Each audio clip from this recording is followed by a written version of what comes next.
Alright, hey guys, welcome back. It's gonna be another tips and tricks video. Appreciate all the support. It's been going real good. Hey, stay safe out there, man. It's getting kind of crazy. But yeah, let's get to it. So I made a couple of these. I'm gonna leave them in the description. Made one on like wartime, on one on companions, just a lot of them.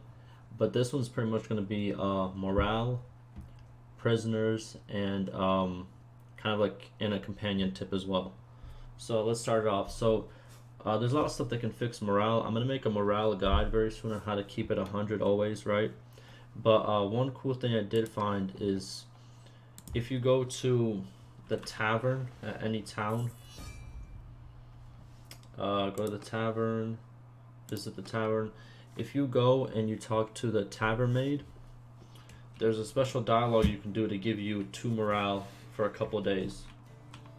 Let's go find her, talk. She says, would you like to taste the local food? Say yes, and then you go talk to her again right after and say you like the meal and then you want to give it to your men. It's going to cost you 1,000, and once you do that, if you leave, you're going to see that your morale has gone up by 2 under the category recent events. I know 2 is not a lot, and you might think for 1,000 dinars, you know, it's not worth it. But late game, when you have a lot of money and income, 1,000 dinars for 2 morale is not a big deal, especially to keep it above that 100 mark, in my opinion. Now, the second tip has to do with prisoners. So I made a video on why to always keep prisoners, because pretty much if you go to your party, if you ever lose a fight and you need more warriors, right? Your prisoners, you know, as you can see right here, 5 of them want to be recruited. It's like a backup army, in my opinion. So the more prisoners you have, the better. Now, what I usually do with prisoners, and what it has to do with this little tip is, so keep high level prisoners to recruit later. But what I would do is donate low level, what's it called? Low level prisoners like recruits and stuff to, what's it called? To castles, to friendly castles. Because if you do that, you do get influence, and you do get, I'm pretty sure, 1 influence per prisoner. I try to donate some high level and also low level, but it seems to not matter. It seems to be 1 per prisoner always.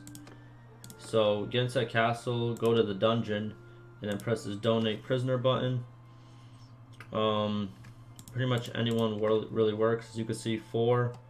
I got what? 6, 3, 9. And if we donate 6, 4, 3, as you can see, 4 more for the 4 troops. So yeah, that's the prisoner thing. And also to do with that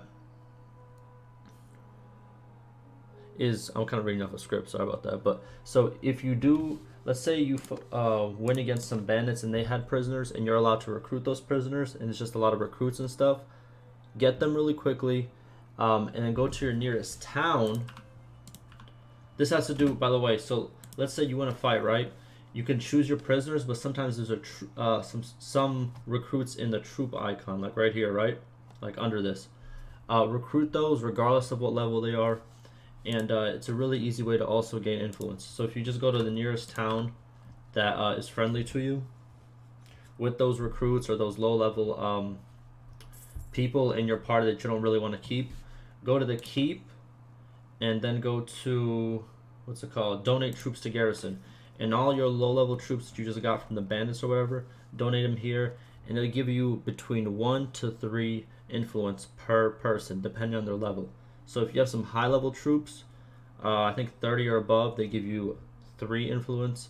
20 to 30, they give you 2 influence, and 20 and below, they give you 1 influence per person that you donate to the garrison.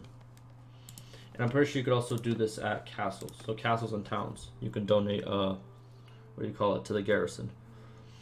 Now, the last tip I want to say was it has to do with, what do you call those? Hideouts. So hideouts, they're kind of controversial because it's like I have this huge army, but I only go into the hideout with about 6 people, right? Now, my tip for this is you can defeat 40 to 50 person hideouts very easily, because if you think about it, companions take priority over units when attacking hideouts. That means if you're only allowed 6 in the hideout, right, or 8, I forgot the exact number, your companions will come with you. It will be you, your companions, and then your highest level of unit, right? Usually. Sometimes they give you some really random unit, which kind of sucks, but most of the time it's your highest units. What I would suggest to do is make sure you have good companions with high weapon skill. I'm going to give you some examples of which ones are really good. And then also buy them the best armor. I'm going to show you how to do that as well. So if we go to a town, right? Let's go to this town. Make sure the companion is in your party. That's the only way you can really change his gear. So if you go to trade, if he's in your party, then all you have to do is go into this top tab and click the next one. As you can see, this is my companion. The Swordsman is one of 4 that are very, very good in combat. So in my opinion, the Swordsman, not my opinion, they have the highest weapon skill, like overall from all the other companions, is the Swordsman, She-Wolf, Coldbiter, and Blood Axe. What that means is they usually have a random name, and the second part is one of the ones I listed below, which is Swordsman, She-Wolf, Coldbiter, and Blood Axe. How do you find these companions? Very simple. Press the key N, go to Heroes, Wanderers, and right here you see all of them. And then once you click on one of them, you can see where they were last at, and you can find them on the map and recruit them. But yeah, make sure you buy good gear.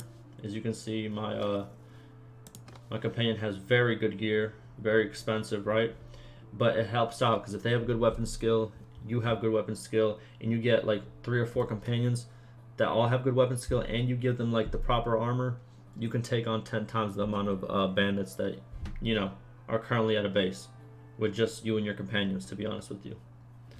But yeah, hopefully this video helps. Just a couple little tips. I do these videos pretty often. You guys like it, so I'm gonna continue it. Yeah, I'm still trying to figure out some more videos to do with this because I, you know, got the whole kingdom down. But yeah, the series is coming soon that I keep talking about in some videos. I don't know if you guys know, but I'm gonna restart a new world. I'm gonna go from just owning one, from not owning anything to owning your what's it called? Pretty much your own kingdom. As you can see, my own kingdom. I got all these clans and everything. I'll show you guys how to do that. It's gonna be starting next week. Be ready for it. And yeah, stay safe out there.